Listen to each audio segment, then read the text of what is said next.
চকরিয়া উপজেলা জুড়ে চলছে মাটির টপসেল কেটে বিক্রির রমরমা বাণিজ্য। পাশাপাশি মাতামুহুরী নদী সহ বিভিন্ন ছড়াখাল থেকে ড্রেজার মেশিন বসিয়েও উত্তোলন করা হচ্ছে ডেজার্সে বালি, যা মোটা অঙ্কের টাকার বিনিময়ে চকরিয়া সহ আশপাশের বিভিন্ন এলাকায় বিক্রি করে আসছে স্থানীয় বেশ কিছু চিহ্নিত ভূমিদস্যু সিন্ডিকেট।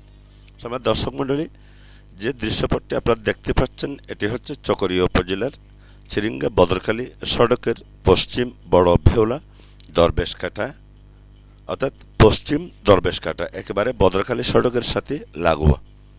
অসংখ্য ধানি জমির মাঝখানে মাটির টপসেল কেটে বিক্রি করা হচ্ছে অন্যত্র। স্থানীয় ভূমিদস্যু সিন্ডিকেট এক্সকাভেটর এবং ট্রাকের মাধ্যমে ওইসব মাটি আহরণ করে তারা বিক্রি করে আসছে।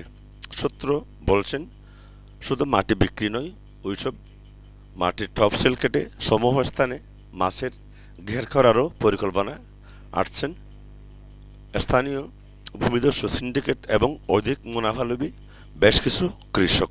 তারা ইতিমধ্যে সোনালী ধান রোপণের পরিবর্তে জমি খালি রেখে এসব জমি থেকে মাটি বিক্রি করার কথা বলছেন স্থানীয় প্রত্যক্ষদর্শী অসংখ্য লোকজন। তারা অচিরেই পশ্চিম দরবেশকাটার যে বদরখালী সড়কের পাশে লাগোয়া জমি থেকে মাটির টপসেল বিক্রি বন্ধ সহ আশপাশের ধানি জমিগুলোর উর্বরতা ঠিক রাখার দাবি জানাচ্ছেন উপজেলা প্রশাসনের কাছে।